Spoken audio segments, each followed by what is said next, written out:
saying we're going to try to work through some of the different trips we have and come up with something for you guys. Be it a group or a completely your own trip on the boat. I would imagine most of you guys are pretty advanced anglers when it comes to inshore stuff. So I'm not even going to really talk about that a whole lot. We got some brochures on your tables that has an outline of everything that we do at Hubbard's Marina right now. It doesn't really touch on our specialty trips though.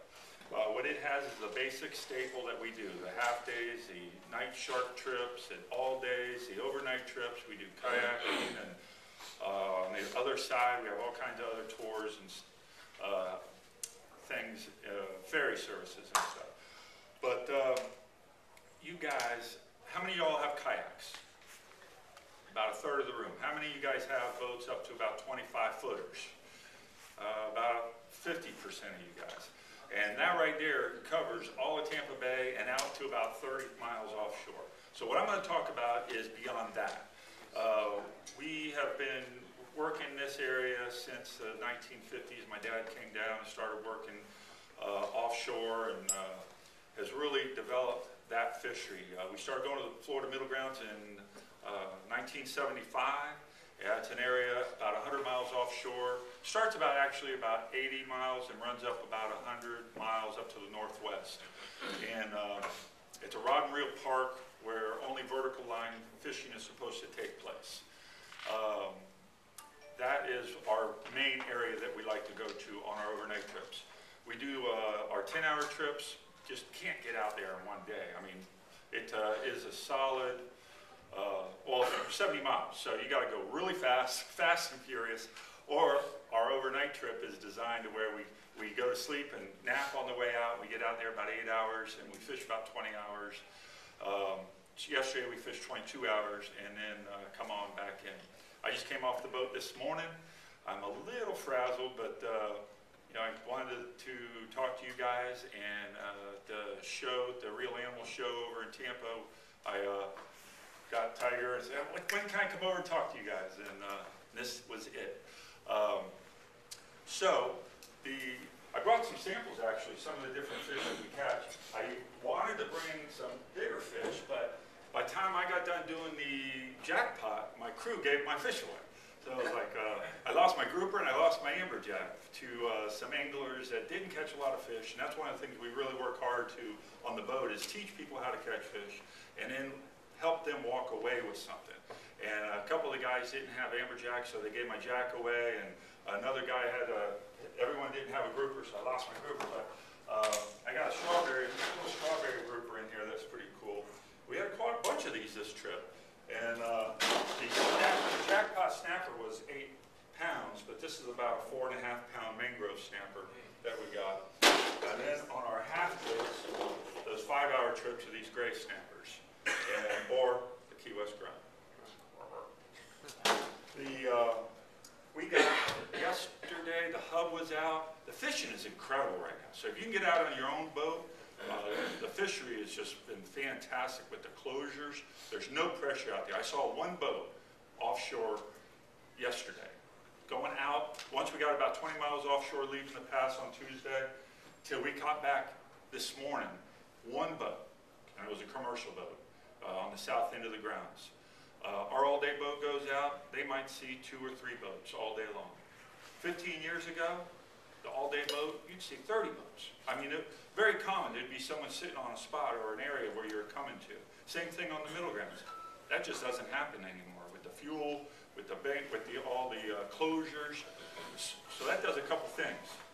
It makes it real easy for me because there's not as much pressure on these fish, and there's a lot more fish for us out there to catch. So say for example, yesterday we went out on the hub, and right before this front, perfect weather conditions, got a new moon, right before front, low pressure, they slammed them. 20 grouper, 4 guys, 20 grouper, had to throw a bunch back, about 18, 20 big kingfish, 40-pound cobia, 6-foot black-tip shark. I mean, it was just, and this is a half-day trip. So it's being right there on the Gulf, we just go out the pass and we're in the Gulf. So 45 minutes offshore, boom, you're in some nice fish.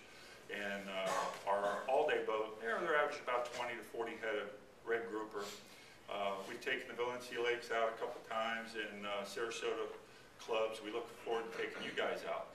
What they do is an all-day group. They have enough people where they could put a whole group together on a boat, and it's just their boat. If you guys can't get that many together, what we can do is a group on an open boat. So that's something that we need to talk about at the end of this. Figure out how many people you think you can get.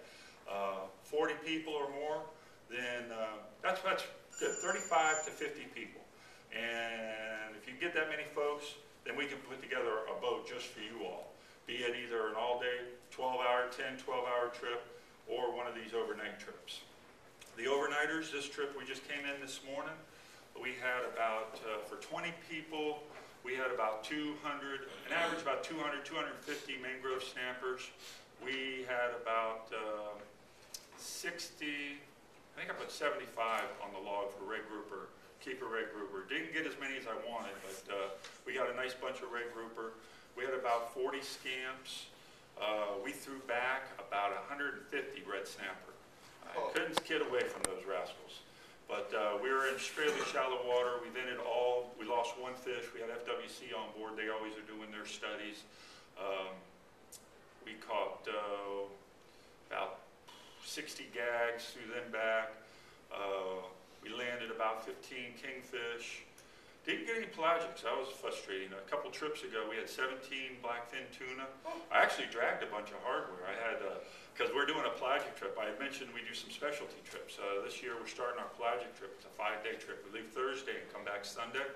And so I got some big teasers. I had a big pink teaser on one side of the boat, and a big black and purple one on the other side, right on the corners. And we had about 8 lures going across. But it was a sort of a cloudy day yesterday when we went for our run offshore. I was going offshore to about 200 feet of water fishing potholes for red grouper. And it blew up, got a little cloudy and a little rough, so we worked our way south and came back into some potholes. But we didn't land any, or didn't even see any blackfins or sailfish or wahoo or kingfish or mahi-mahi. But we were rigged up for it. I have all my toys. I'm ready for this thing. Even got outriggers for the Florida fishermen too. That's going to be a sight. But we're going to have fun with that boat and get ready for those pelagics. Which I got one next week, the week after, and then I got one next month, and then we're going to do a couple in the fall based on how well we do here in the spring. The red snapper fishery, hopefully we're going to get, they're saying 27 days, National Marine Fisheries is claiming they're going to give us starting June 1st. We're hoping the state wants 44 days. Hopefully they're going to argue it out and settle somewhere in the middle, but I mean, it's all over the place right now. Because the state wants 44 days, then the feds want to knock it down to as less as, I mean, they're talking 6 to 7 days. Now I heard the other day it might be 16 days. So that is problematic. And the reason is the state doesn't go compliant, the feds penalize us. Well, there's a big battle of brewing. Here in the middle of April, they're going to be talking about it at their next big meeting. FWC is going to fight hard, and I'm glad that they are, and they're not taking the National Marine Fisheries flawed data to heart, because it is flawed data. I mean, we all go to those meetings and talk. They don't listen to us at all because we don't have some letters behind our names. Science trumps reality, common sense. I feel my blood pressure is starting to go up. I feel it. But so that we'll know by the end of April what's going to happen with the red snapper fishery. Hopefully, we're going to get about 30 days. I'm hoping. We do have some specialty trips coming up for that. The Real Animals are filming a show on June 28th. A Friday, they're going to do a show on board the boat, and it's supposed to be a red snapper trip. If they do close the red snapper prior to that, that trip will be a red grouper amberjack trip. We'll go out and catch a bunch of amberjacks and go off in the flat, out on the flats in about 140 foot of water and get some red grouper. The last couple 12-hour trips we've been getting, we get some crazy pelagic. Yeah, like 8 African pompano and starting to get some yellowtail snappers out there. So that's a fun trip to do. And that's one of the trips that we might be able to do with your club, is a 12-hour trip. And get out in some deeper water and get some jacks and big red groupers. The gag grouper fisheries opens in July, and the feds are saying about 2.5 months, 3 months, depending on what side of the bed Roy Crabtree gets out of the bed, gets up. But the state, you know, they want to go all the way to the end of the year. And that's great because the fishery is huge. I mean, the fish are there. Again, the National Marine Fisheries data just has to catch up to reality. But we're going to settle probably somewhere in the middle there. And that doesn't hurt as much as red snapper because we can actually catch gags in state waters. So if the state's open for extra time, we go out for 2 months in federal waters and catch some nice fish, and then fish state waters. Those of us with reef-fish permits, we got to take those off the boat to be able to fish state waters, but we'll do what we need to do to be able to land these fish. That's another battle that's just going that the FWC, National Marine Fisheries, has to come together on. We'll see what happens with that. Some of the other trips we're doing some shark fishing trips on Saturday night. We're doing a 5-hour night shark fishing trip. That's fun. That's something new we started last year. We got like 30 sharks one time, getting a bunch of little black tips, sandbar sharks, bonnet heads. We're only allowed to keep 2 big sharks on the boat. How that works is whoever lands the shark gets the head and half the meat. The other half of the meat goes to everyone on board the boat, and we share it. And that's if the angler wants to keep the shark, because not everyone wants to keep the shark. That's just fine. You know, whoever catches it wants to release, that's their prerogative, fine, catch and release. And that's how we do with the billfish, of course, on offshore. But usually all the rest of the species we keep, unless the angler specifically wants to throw them back. Yesterday I was telling you about all the fish that we caught. They didn't want any of the fish. The captain kept the cobia and a couple of the red grouper. They said, no, we don't want any of the rest of them. Catch and release the whole day. That's probably why they caught so many, you know, when you do that, catch and release. You catch so much more. So I brought on my tackle and stuff to talk about how we do the fishing on the boat, the all-day fishing. And I wanted to sort of just go over maybe some mangrove snapper, the snapper that we caught. There's a couple techniques that we use offshore that works really well that you guys can use inshore. It's funny, when you get it deeper in about 60 foot, it's a little different fishery. Here in Tampa Bay, you can chum the mangroves up to you pretty quickly and using spinning rods and all. In deep water, around the wrecks, you can get away with doing that. But some of the ledges, we tend to just fish right on the bottom. Once you've been there a while with the party boat and you have 20, 30, 40 people on board the boat, you develop your own chum line. And then we can start knocker rigging. And that's when you use just a little jig head with a spinning rod or one of these conventional rods with just a little 1-ounce lead and a hook and a bait.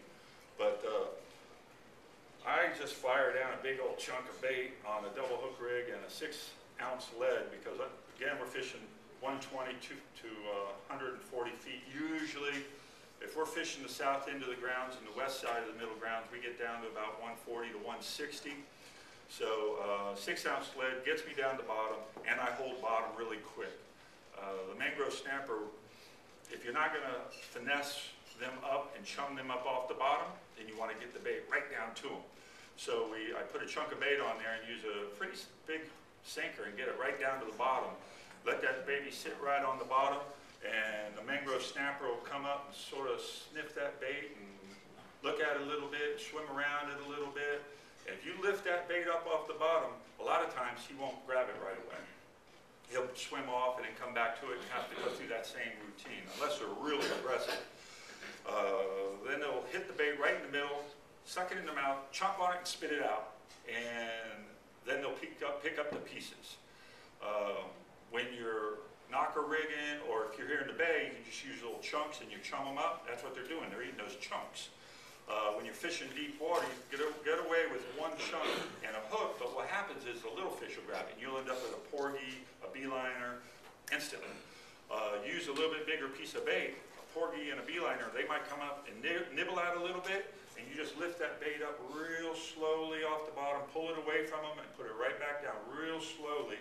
And a lot of times the mangrove snapper will then move in ahead of them and do their thing on the bait and then grab it. But you notice this rig I got a little double hook rig. Back in the day, let's go to we used to put one hook in the eye of the other, and it was like a little chain deal. And that worked pretty well.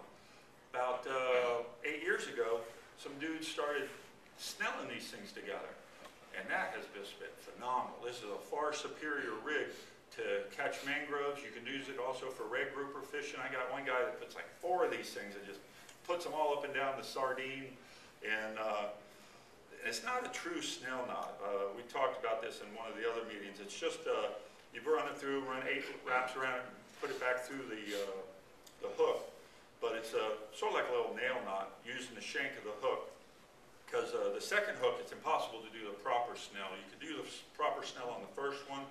A lot of times I'll just use I use a nail knot, not a clinch knot on my first hook a lot of times if it's a straight shank. But being that that's a curved shank eye, I just go ahead and do that regular snell knot, and then the second one is that modified snell. I'll cut this off and pass it around. You guys can look at it. My fancy tackle box. Any questions about that rig? When we're red grouper fishing, a lot of times we just do a single hook, a little bit longer leader. And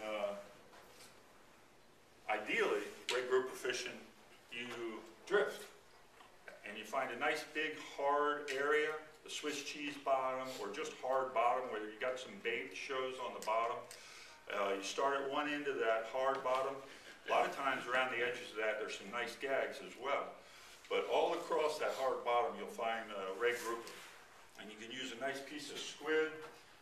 We use sardines on the boat. And we get these giant squid wings. Oh, my eggs smell yummy.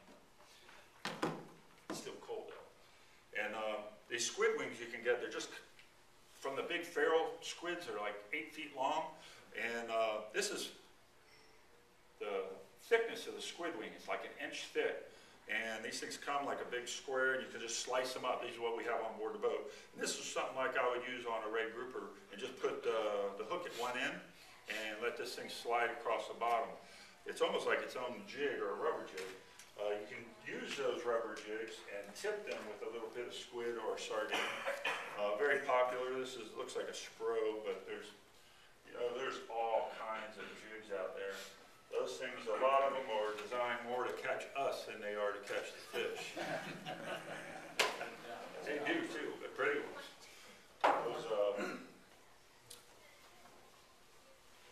A question on the double rig. What's the advantage of the 2 hooks? And why over one?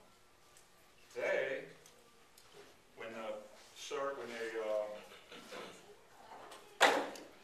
I'll rig this sucker up and show you.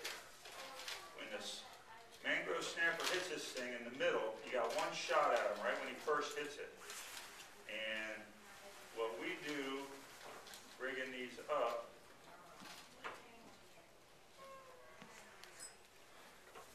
with the double snell, these are actually a circle hook.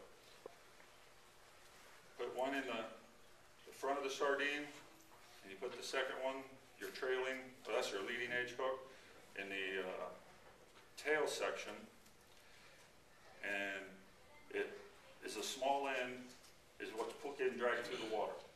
It goes down the bottom quick, it lays right flat on the bottom, and a mangrove snapper will come up and grab this right in the middle. He'll usually get this first hook right in his mouth, and then the second hook will come around and wrap in his face. The mangrove snapper, when they bite, once they feel those hooks in their mouth, they try to spit. They spit everything out. You know, they'll hit the bait, chomp it up, and they spit it out anyway. So, I mean, they're trying to spit the bait back out so they can eat the pieces. So you feel that first little pop, pop, pop, you got to start reeling. And what I suggest to people is to use a 2 high-speed reel. This one is one I used to use all the time. It's a 5-to-1 gear ratio. And these new Daiwa Seagates, which is took the place of the Saltist reels, those silver Daiwas that they had. They were really pretty inexpensive, heavy-duty reel. Supposedly this reel took the place of it. This is a 6.7-to-1, I believe it is. It says on there somewhere, but it's fast. and you don't set the hook because you got a lot of stretch in the line. And as soon as that mangrove snapper feels that hook's in his mouth, he spits the bait, he's spitting the hooks, he's shaking his head, and as you're reeling up, he'll dig a little bit, and then all of a sudden you'll feel like he came off the hook, and you're reeling. He's swimming up with you, shaking his head, trying to shake the hooks off. Using the double hook rig, you get one usually in his mouth. Sometimes you get them both on the outside, like one on one side of his jowl and one on the other side, one on the top of his head, and that's why you use a double hook rig. Even back in the day when we used a chain hook, again, you're trying to get that hook somewhere, the barb in his mouth. The one thing I gotta say about the hooks, selecting the hooks, is very important. You select the hook, like that first set of hooks that's going around, those are owners. Notice how small the barbs are. They're very small barbs. The second set of hooks that are going around, the barb's a little bit bigger, the circle hooks. That is very important, the barbs, because if you have like a triple strength hook, you'll find your fish keeps coming unbuttoned. You get on for a second and then the hook comes out. It's like, dang, what the hell? Why is it doing that? You're not sinking the barb in. Those owner hooks, they're deadly. And they're not circle hooks, they're J hooks. Very seldom do I throw hook a fish. If you're a good angler, an advanced angler, you got your fingers on the line, you're ready, the line's tight, you're down, you're ready to pounce, you feel the bite, boom, you start reeling. If you're goofing around and you're looking, talking to your buddies, holding the rod with one hand, you don't even have your hand on the crank, you get the bite, or there's a big loop in the line, you don't even feel the bite. That's when the fish swallows the hooks, and not a good thing. When we're fishing out of season fisheries, we strongly encourage circle hooks. If we have an advanced angler on board the boat that brings his own J hooks, that's fine. The state of Florida implemented the J hook rule before they had any science to back it up. Again, that was a knee-jerk reaction. And what's even worse is us, recreational anglers, they claim circle hooks do such a great job, and I agree, they help. But they didn't give us any credit. They mandated circle hooks, make us get circle hooks. How many tackle stores have circle hooks on the shelves, and boom, overnight there's a law, you can't use circle hooks anymore? With no scientific data to back it up, and then they don't give us credit for it. So, they sort of backstepping now. They don't enforce the circle hook rule, as far as I've been led to believe. I mean, I got FWC right on board the boat, and they don't, you know, they can't. If it goes to court, they have no data to back it up. But now they're doing the circle hook studies. That's one of the studies that are actually taking place on board our boats. Just this trip, we caught 4 fish that had tags in them. Didn't know that. People go fishing with us, you actually get t-shirts for fishing. It's like gambling, fishing out there. You get a gift every time you catch the right fish. Yes, sir? It's been 2 years since I was supposed to have gotten this shirt, and I never did get one. Oh, my goodness. Your neighbor got it. Wrong address. Back. I'm trying to think if I have my phone, if I have John Wilson or Butch's phone number from FWC. Butch is Ayala, I think, is the guy that is doing that program. But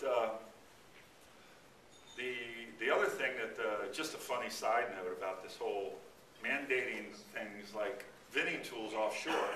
Again, it's a great idea, and I'm glad that anglers are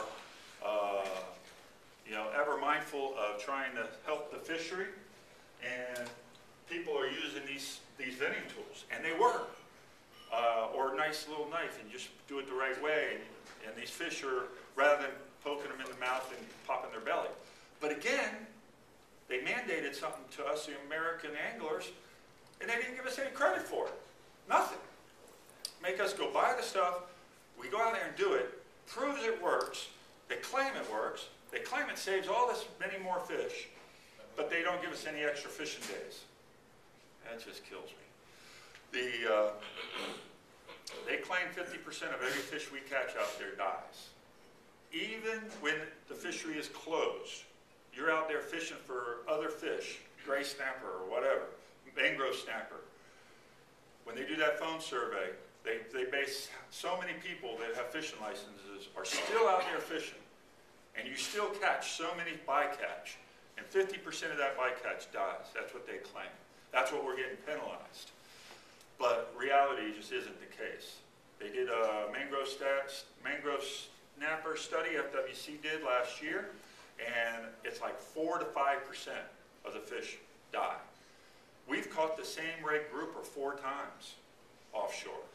Just the fish we tag. We've caught the same fish 4 times in a row. I mean, just shattering that data. Yet nothing has changed. They still penalize us 50% mortality rate. So, FWC standing up, back them up. Hopefully they'll continue to fight for our rights. Fishing Rights Alliance with Dennis O'Hearn. He's all excited. He's blowing my phone up today about something. The other group up there in the Northeast, the Fishing Rights Alliance, and then there's Fishing Alliance Rights or something like that.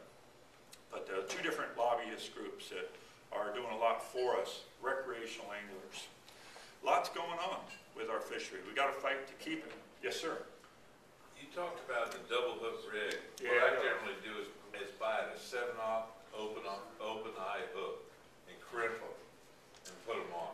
I mean, I learned to fish in Southeast Florida, the drift fishing stuff they did down there. You can't do that with circle hooks, can you? I mean, you got to tie snell them together. You can. Oh, you mean crimp them? Well, a lot of the new hooks are metal's too brittle. Because you can't get the second hook over the first hook. Yeah, these hooks here, if you try to bend the eye open on these suckers, they'll break. They're just, Yeah, that's what I'm saying. most of these hooks nowadays, these black hooks, and they're a little bit harder than That's what I'm saying. So I don't see where I can get 2 hooks on one of those. And I'm telling And you. I'm using J hooks. I'm sorry to say. Well, again, if you know how to fish, the J hook works fine.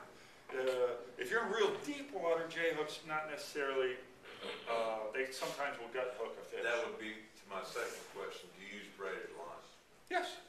Yeah. See, A lot of people say- Because the J hooks would allow you to set the hook a lot faster than a monofilament line. Yes. Yes. Now, we don't encourage braid line on our party boat. If some of y'all might have heard that, and we have it on our website. Is that Get the 'em out question of you're the in? hole. Get them out of the hole. My question was, every time I've ever tried to use braided line, the 2 times I did offshore, your leader will wrap around your braid. Not if you tie long enough leader. I've tied a leader as long as my leg holds, and I promise you, it's still Well, that's wrapped all the the way around. dynamic problem with braid. It tangles very, very easily. You got to put a top shot on there. At I least just tried to 20, put 40 mine feet. away. But you can get them out of the hole, right? I mean, out of the rocks. Bringing braid right to your I swivel. mean, when you get a hit, you can get that gag grouper right out of the hole. If you are ready and you're paying attention, you can get a gag off the bottom if you have the right kind of tackle. If you're not ready and he gets in the rock, he's in the rock because you're going to have a mono leader anyways. It's going to break. It's going to break off if you don't get that fish up off the bottom. Now, So, is there a technique which I've learned, twang the line, get them tight, Once he twang gets in the the line, rock, get them yeah, out there's of a the rock? couple. These are high-speed reels that I have for the mangrove snapper. If you're hunting for red grouper and gag grouper specifically, lower your gear ratio down. Again, what I tend to do is have the rod, the line somewhat taut, just right before the lead comes off the bottom. You want your lead just right on the bottom, and I bring my rod tip down about a 45-degree angle down, not straight at the lead, but just up just a little bit. I put my finger and my thumb on the line. I have this handle at the bottom stroke right here. This is where I have it all the time. If I get it and it's the line is positioned and my rod is positioned and the stroke is at the top, I'll flip this and I'll put my thumb on the spool, let that roll back down, flip it, and put it in place right here. Because this is my position. And you're sitting there, you're watching your line, you're watching the rod tip. The feel here on your fingers are more important than watching the rod tip. Because you'll feel the bite of the fish. This is 40-pound mono, and there's a lot of stretch in it, but you'll feel that fish pick that thing up. Second he does, because it's a slip lead, and that lead doesn't move the bottom, doesn't move off the carpet. And see the end of my rod bounce? And that lead isn't moving. I mean, I feel the bite of that fish. Second he touches the bait, and boom, you just start reeling. I mean, you're all positioned, you're on the bottom of the stroke, the rod tips down, you feel that bite, you lift the rod tip up straight out, and you're cranking. And on your lift up, you're cranking. So the high gear ratio with mangrove fishing, by the time you lift that rod tip up to here, you've already reeled up 15-foot of line, bam, bam. And for grouper fishing, you do the same thing. You're a little lower gear ratio, but usually you have a much higher line. I usually fish with a 100-pound Momoy. It's about 80-pound diameter. If we're fishing for some smaller red grouper, I'll use a 60-pound, 60 rig. But if I'm fishing for big grouper, amberjack, big red grouper, I just go straight to the 100-pound. And you're there ready, and you get that bite, boom, you start cranking with the low gear ratio, he's not stopping. You're gonna come up. And you got a 100-pound test, he's coming one direction. Sometimes you have to get him up over that ridge. If he gets in that rock, yes, you're correct. A couple things you don't want to, there's a couple rules of thumb. I mean, we had one captain work with us for years and years and years. A lot of guys say, oh, just let the slack off and let it wait until he comes out. That's your last resort. He gets in the rock, don't let up. Crank it down tight, keep it tight. Don't want to break it off in the rock. But if you got a 100-pound test and you got a 100-pound leader, you can pull on it pretty hard. So you reel down, and he's stuck there. Damn, okay, he's in the rock. So just be patient, just sit there and wait. Because he's not all the way in that rock. He went to the first spot. He's not in his home. He is in somebody else's home. And he is not all the way up in there. He just got his nose up under there. So he's going to be up on there with his gill plates all flared out, just trying to hold. I mean, he's holding on by his fingertips. And you sit there and you keep the pressure on him. Yeah, you can twing it a little bit and see if that works. But sit there for a couple minutes. A lot of times he'll go to wiggle a little bit to try to get in that hole a little deeper. And he'll release those gill plates. And right when he does, boom, you lift him right around the corner and just crank him up. Because you're tight, you're all bound down, and you never gave him anything. If for some reason you give him a little slack, he's going to get farther up in there. But again, usually it's not his hole. It's just, he's just up somewhere where he could get his nose up underneath. Let it go slack. Try not to lift your lead because you'll feel your lead. If he's in the rock, the lead, you'll barely feel the lead lift off the bottom. If he's not in the rock and and it's just the hook is on the stuck, and you're stuck on the bottom, you have a 3-foot leader, you'll be able to lift your lead 3 feet off the bottom. You'll be able to lift your rod tip up 3 feet, and then you'll feel your lead, and that's just telling you your hook is stuck in the bottom. You just got, stuck on a sea fan or something. Or you felt a little bite, and you went to set the hook, and it got caught on a sea fan. But you could go to lift your rod tip up, and you barely can move your lead, like it only moves 6 inches. That's you lifting your lead up inside the cave, inside the crack. You're just lifting your lead up, it's hitting the top of the cave, and you drop it back down about 6 inches. Or you don't feel your lead bounce at all. It's all the way up in there. Sometimes your lead will get wedged in between some rocks, especially if you're at like one of those mitigation sites. Those newer mitigation sites are wicked because there's so many just boulders, and your lead will roll in between 2 rocks. But if you feel that lead bouncing just a little bit, then you know you probably got a grouper bringing you down in there.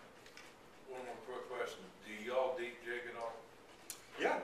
Yesterday, a bunch of guys had the fancy butterfly jigs with Shimano. Now there's a bunch of knockoffs. We're using some of these, just the old diamond jigs. We got, people use all kinds of stuff out there. I mean, we got all kinds of advanced anglers. I mean, we have all kinds of stuff. You throw it at them, and it works. I mean, a lot of that stuff works. We caught a bunch of scamp yesterday on jigs, a lot of jacks. We had 25 amberjacks that ran about 34 to 45 pounds. And with 20 people, I was hoping to get a limit of 40 jacks. We worked at it, but they just shut off, and so we went off red grouper fishing. Any other questions? The braid on the boats, why? I'm just curious. Oh, why we don't like Yeah, it? see, Because my it stuff's cuts through ripped out. mono like that, and it gets very tangled up. One of the things with party boats, I mean, you're with 20, 30, 40 other people. You're gonna get tangled. You get a big amberjack, a shark, a cobia, it just happens. So what we try to do is teach people in the seminar how to tie your own lines. We try to get leaders set up for everyone. And if we get a big snafu, we just cut everything. You can go and tie your own stuff, or the crew can work with everyone within about 5 minutes, get everyone re-rigged that's involved in a tangle. Or if you do it yourself, it just takes 2 minutes. Bam, bam, bam, you're retied, boom, get another bait and you're in the water. Versus trying to untangle all that stuff. And once you get braid in the mix, boom, it's ruined. I mean, if braid's in there. A lot of people, I mean, if someone knows how to use braid, braid is a great line, and it works really well. The problem is a lot of people don't quite understand, and there's a big loop in the water, and it gets tangled up in the party boat situation. So what we try to do if someone brings braid is we try to get them to put about a 200-foot top shot on top of it. And that helps a lot. If they get a wahoo on or something and it runs, they got all the yards in the world to let that fish run with the braid as a backing. But fishing right next to your brother, fisherman, he's got a big amberjack on, you got braid, you get stuck in the bottom and that line's tight, his big amberjack just touches the braid, boom. I mean, it doesn't have to hardly rub on it, and it'll cut right through that mono, and it's so heartbreaking when you got a big fish, been fighting him for about 5 minutes, and you can see color. He's right there. They're sitting there with the gaff, and some guy right here next to you with braid. Hey, I got something. He goes like this, boom, your fish comes off. You know, and all this, it's probably just his fish touching his line, and he feels that fish. But you got to, pull a little bit to see if you got a fish, and that's all it takes, and it cuts other guys off. So it's very annoying. So what we try to do, anyone who has braid that really wants to fish with braid, we try to get them to go up towards the bow of the boat, away from everyone, and then they, can have at it with the braid. If you're on the stern and you're mixed up with everyone, we really try to get everyone to put a top shot on there. We were real adamant about it, but like I said, there's a lot of guys that know how to fish it that won't jerk it if someone's got a big fish on. They'll free spool, let them get their fish up and do our thing. So that's the challenges with braid. Braid is a great fishing technology. It doesn't, as far as mangrove snapper, if you're knocker rigging, that's one thing. You got a big loop of line in the water and you're fishing with a spinning rod, but fishing on the bottom with trying to feel that bite, the braid doesn't have any stretch to it at all, and it actually hampers your fish catching ability with the mangrove snapper to pull the hooks out. The mangrove snappers, you're almost a little too quick with the mangrove snapper with the braid. It doesn't, because the mangrove snapper, he'll dig and then he'll swim with you. And the mono has a little bit of stretch to it. It's weird. I mean, I've tried 20 pound, I don't have very good luck. 60 pound, sometimes I catch a few. That 30 to 40 pound range mono works really well with the mangrove snapper, at least for the populace on the boat. You have your specialty fishermen that do different things with knocker rigging, and one time I fished one trip with 100 the whole day, and I was cheating a little bit because I used a 4-aught hook for my first hook. I used that double snell rig, and my second hook I used a 10-aught hook. And I used it in a big sardine and put the 10-aught hook because it was red grouper season. So I wanted to catch those red grouper, and I got broke off a couple times. I said, I'm not going to get broke off anymore. So I fished with 100 the whole day, and I still caught like 6 mangroves. So that little hook on the top, that helped. That saved the day with the mangrove snapper, but I was using dead bait for the most part. I wanted to point out a couple different style of rods. The fast action and slow action rod. I always found fascinating. You guys, snook fishermen and stuff, probably know a lot about that already, especially with all the graphite composites that are out there. But I got a couple rods that are pretty close. It show you the action. This is a solid glass, not a solid glass rod, but it's all fiberglass. There's no composite in it. And notice how it bends all the way to the handle.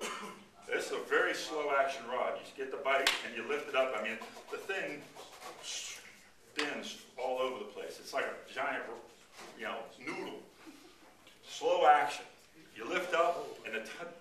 stays there for a minute. That's what the slow action is about. These work really well for mangrove snappers. Nice soft tip. You get into the composites, you really need one that splices into a glass tip. I think Ugly Stick has some of those with the tiger rods. A lot of the guys use those on board the boat. It's a hollow fiberglass body and stiff, and then it gets really soft towards the tip. There's a lot of nice tackle and rods. I mean, just like any hobby, I mean, you can go all over the place with this stuff. But this is a straight glass rod. It'll be up here for you guys to mess with. This one is very similar to what I just mentioned. It's a hollow here, and it splices into a solid tip, but it's a much faster tip. I mean, there's no graphite in this, but you get into like the G Loomis, name a couple of other those companies that have the graphite. St. Croix.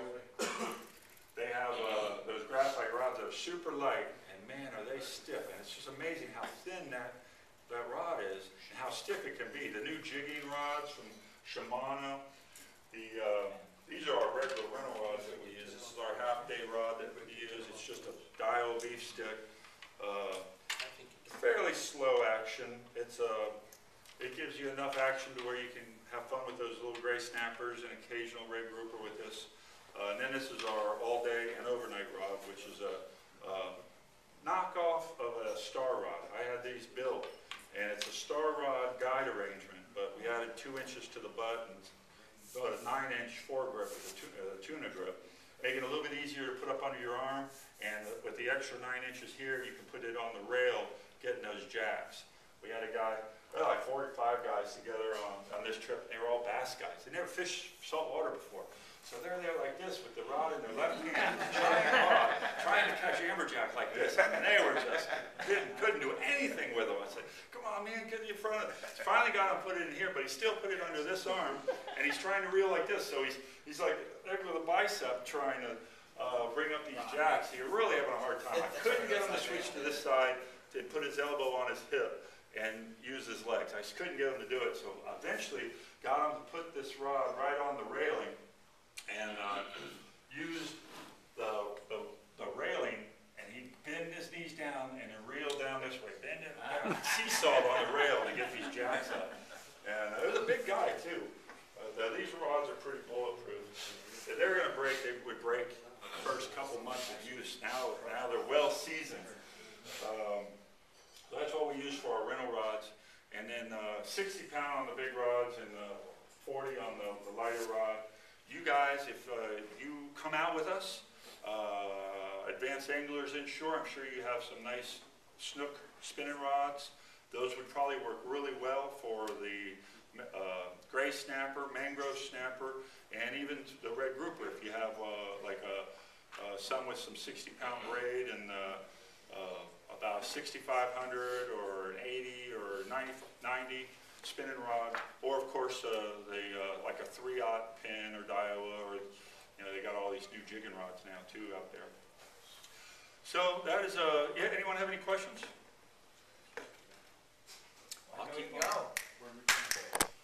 What are we gonna do? What do you do for seasickness? Seasickness? That's me right here, brother. They got a new thing up at Mahoney's called, is it Queasy's, Mike? It's probably Queasy's. called Miller Lite. I actually had a sample in my pocket up to yesterday. Now, the only thing of it is, Good. the guy told us on the radio that it's all natural products. Now, just so that you know, if you're No, I part want of Team synthetic. Knucklehead, I want synthetic stuff that's going to work. If it doesn't have pharmaceuticals in it, we're not in. Yeah. The old Dramamine works real well. I just use fall like a asleep in half puke, the night right? before, half in the morning, half right before you leave. If you're out there and you start feeling it, we have Queasy's on board the boat, or you guys can get some in the office. That Queasy stuff is what's on the market right now. Billy Noble's used it with his kid, and it worked really well for him. We used it. I got the guy to give me a whole bunch of stuff, and we tried it last week when that bad weather moved through, and it worked for about 50% of the people on the boat. 50 to 60, actually a little bit over than 50% of the people. We gave it to them, and they were sniffing it, and the next fishing spot, more than 50%, about 60% of the people went back out fishing, and that's great. I mean, that's a great average. I mean, that's, you know, if I can get one guy feeling better, a gal or a kid, get them back on the rail fishing, that's a good thing. So 50-50 chance, and that's to take the edge of nausea away. They claim they use this stuff in hospitals when you come out of surgery, and that they've been doing it for about 5 years, and now they just, this year they went on the market and retailing it for seasickness, motion sickness. Yeah, I got a bunch of free samples on the boat, so. The difference with those, Hubbard, you don't feel that drag after fishing all day. You're not worn out, you don't feel like you've been beaten to death. Yeah, you're just eating that Dramamine stuff. Yeah. Go to the health food store and get some candied ginger. Yeah, well, ginger works, that's a good holistic way of doing it. Oh, that's not a good Dramamine, I was tired of bone it either. motion sickness, Okay. you don't feel as tired. Bonine? Yeah, bonine. Yeah. It's 10 times less tired than what you would do if you take Dramamine. Dramamine. And whatever you do, I can promise you this: don't eat one of those motion sickness pills and think you can drink beer and get away with it. It don't work. Tested and approved. It don't work at all. Alcohol will sit there and trumpet all day long.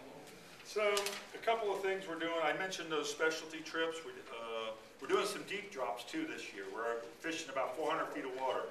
Supposed to go tomorrow, but this wind might keep them in to about 200 feet of water. So I was talking to Brian about the route, and we're going to probably fish the very southern end of the grounds and then go out to about 240 feet.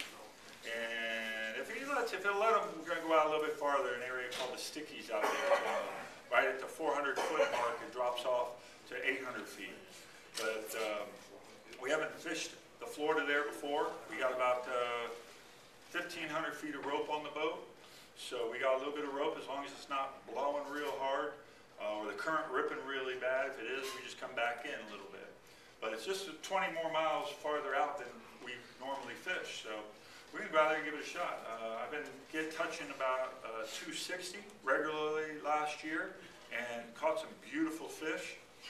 And so we're going to go out and play a little bit with those, the pelagics. We also have always had our full moon trips. We start a 12-hour trip, like next weekend. That's a new moon, and 2 weeks after that, we have a full moon 12-hour trip on Friday nights. Am I getting the hook? Okay. No. I got But that's a new trip that no one even knows about. We just started that this year. We leave Friday night at 7 and come back 7 in the morning on Saturday morning.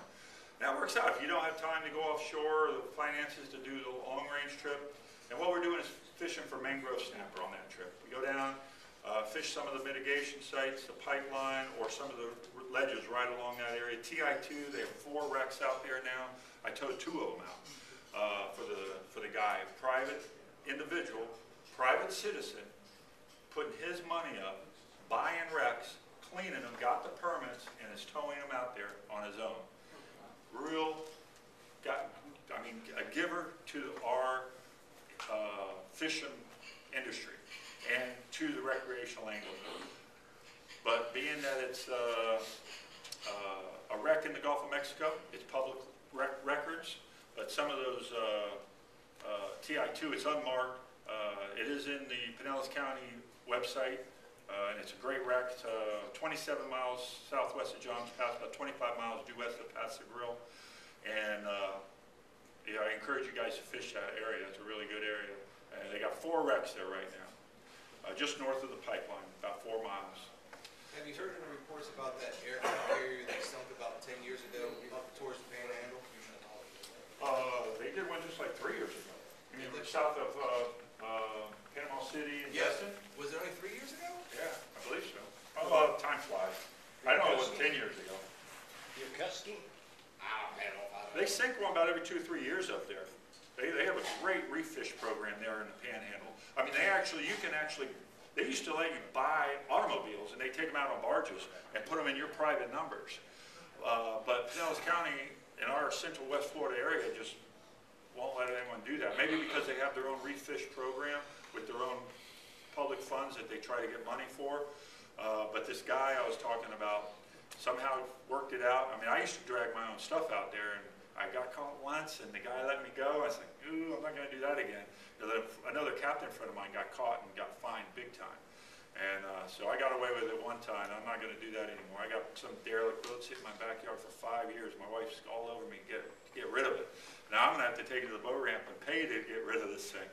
But this buddy of mine, he is now just buying barges. It's cleaner and easier for him just to buy a brand new barge right from the factory, have them cut the holes out of the side of it, just above the water line, take that sucker out there, and then pump it full of water. Once those holes fill up, boom, it goes down quick. And that's what he's using now. And it's, it's a private citizen making it happen for us. And without all the pressure on the fishery, it makes it easy for us to go out and catch some nice fish. Real quick on besides your tackle and all that, what can you bring on the boat? Like I know you said a cooler. What can you bring? We don't like glass. We don't like alcohol, and we don't like firearms. Oh, we don't like GPS. And bananas. And bananas. And bananas, yeah. But besides that, you bring all your own stuff. Quart. You don't need a big quart. I mean, a big cooler. Just a 48 quart cooler. You can bring your own food and stuff if you want. Like sandwich stuff, that kind of thing. Yeah, yeah. If you you want to bring your own stuff, water and all. We do a search to go on board the boat, mandated by the Coast Guard. No firearms. Even if you have a firearms permit, you're not supposed to bring on a Coast Guard approved vessel. We got the alcohol off the boat. We had 4 helicopter lifts in 1 year, all alcohol related. And since we got rid of the alcohol, we haven't had one since. So that's worked out well. It's hard to tell someone when they're all drunked up that they can't drink their own alcohol. Always ends up in a fight. Mark, touch on your Anglers Club. A couple of friends are in Anglers. The Regulars Club, yeah, we have a Regulars Club with 3 levels. It's like $150 a year, and it's 10% off. You get to load the boat early. You get a gift and all this other stuff. Then if you go a few more times a year, then you get 20% off. If you commit to going, I believe it's like 20 times a year, then it's 30% off. These are for the long-range trips, and 50% off the half-day and all-day trips. So it works out really well for the angler that wants to fish a lot and, limited budget. I mean, this day and age is tough. A lot of times we have room. There's only a few times a year where the boat fills up, like this month. Not this month, but this week. We're around Easter, and usually the week after Christmas we run full. But besides that, usually we have a lot of room, except for the rally fishing, red snapper, gag grouper rally, when they open and when they close. We'll run heavier boats. But we limit the boat now. Back in the day, we used to put 70 people on our overnighter, and we used to put 90 on those half-day trips and all-day trips. I mean, it's just too crowded. And as I grew up in the industry and on the boats, listening to the anglers, anything over 50, people were complaining. There was, I had to agree, it was a mess. So what we did is we limited the boat to 50 people on our overnight trip and our 12-hour trip when we're fishing deep water, and we limit the boat to 60 on our half-day and our all-day. Sometimes we'll get 65 if we have someone driving from Orlando that didn't make a reservation. I mean, we hate to turn them away. The boat's licensed to carry them, so we slide them on board. We usually, Florida has, I think, 8 guest spots, and the Friendly has 4 on each side, 8 guest spots on it also. Gives us some flexibility for VIPs. But we limit it to make it a better experience for the recreational angler on board the boat. Back in the day, the anglers, they used to sell their fish right at the dock. So there was a lot of commercial guys on board. It's just not like that today. Can you expand on the kayak? Is there a kayak trip now that y'all put on the boat? You've been reading Yeah. Yeah, the date is, we're looking at probably May 3rd. Okay. We're going to do a mothership. Okay. And this is through the what's it called? The Online Fisherman magazine. Okay. And Gary came up with this crazy idea, and he asked me about it. And so I said, man, I got to get some permission on this. I work out there on the edges sometimes, but so I called the Coast Guard and asked, what does it take? Is this, could I do something like this? And they said, yeah, as long as the weight of the kayaks don't exceed what the weight of the people on the boat would normally be. And so we're not gonna get close to that. So what we're gonna do is 15 to 20 kayaks this first try. 15 is our target. Looking at probably Friday, May 3rd, we're gonna take the friendly fishermen on a 12-hour trip and go out and probably start on the Mexican Pride and then maybe head out a little bit farther to some of those deep water springs. We'll have 8 hours to fish out there with kayaks. We're gonna tow out a 25-foot boat as a chase boat. And I'm supposed to meet with them this week and have lunch to confirm the date. That is gonna be a fun trip. We talked about it. Andy and Jimmy over at They're all sit on. Tackle Shacks wanted to do something like that. Is it all sit on top or is it all sit on top or sit in? Whatever the angler wants. We will have a seminar prior to departure. Okay. In the water, where they have to lift a cinder block up with a rod. Because that's what's really tricky. A lot of these people don't understand. Right. You get sideways with your rod, Right. you're going to flip over. Right. And I mean, the rod will be tethered to the kayak. You will have to be able to right your own kayak and get back in it and lift the rod back into it.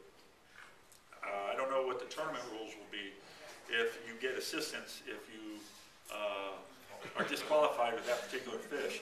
But a chase boat, if someone flips over, will I'm sure get right over there because you really don't want to be, I know there's a lot of divers that dive the Mexican Pride and these other places. But dang, if I wouldn't want to be floundering around on top of the water. But, All right, gotcha. yeah. Let's do it. But, so that's the game plan. We're going to have a seminar prior to where people will get the feel for lifting weight with a rod and reel in a pool setting prior to running. And we're going to put the kayaks on there, head offshore, throw them in the water. We have a little platform that goes off the side of the boat, put them in, let them go to it. Cool. So that'll be pretty fun. That will be a TV show. There's going to be 2 cameras on board doing this, one on the chase boat, one on the boat. So that'll be a fun gimmick fishing thing. If it works really well, we'll probably do more. And that's going to be for the advanced hardcore kayak. I'm just picturing puking while I'm in my kayak. Yeah, I don't know. Floundering around with the sharks or something. As long as it doesn't swirl around in the kayak, right? You gotta sit in, you're in trouble. Yeah. Sit on your Sit own on top, you're all right. Yeah. All right, guys. I think I talked about almost everything we do. Does anybody have any questions on trips? What I'm gonna do is make it simple so we can let him continue talking. I'm gonna pass around this piece of paper. If you're interested in going on a group trip, write your name and write which trip you would prefer to go on, okay? We're gonna try to make it as accommodating as possible for everybody so we can all go. So, I mean, I put on here any, because I'll go on any trip. I'd like to do the big 39-hour one, I'm just that crazy. But let's try to everybody put down what they think on here, and then we'll sit there and I'll shoot an email out to everybody, or I'll put it on Facebook or on the webpage, and then that way by a couple weeks, we'll know exactly what we're gonna do and the type of trip we're gonna go on. So I'm gonna pass around this, it has all the prices on there and everything, and what trips she's gonna allow us to sit there and go on. So we'll pass the paper around. It's all yours. Yeah, we can do it a couple different ways. Usually charters, we will leave on Sunday night, come back Tuesday on the overnighter. I try to do the charters when we're not running regular trips because then I can charge out of season.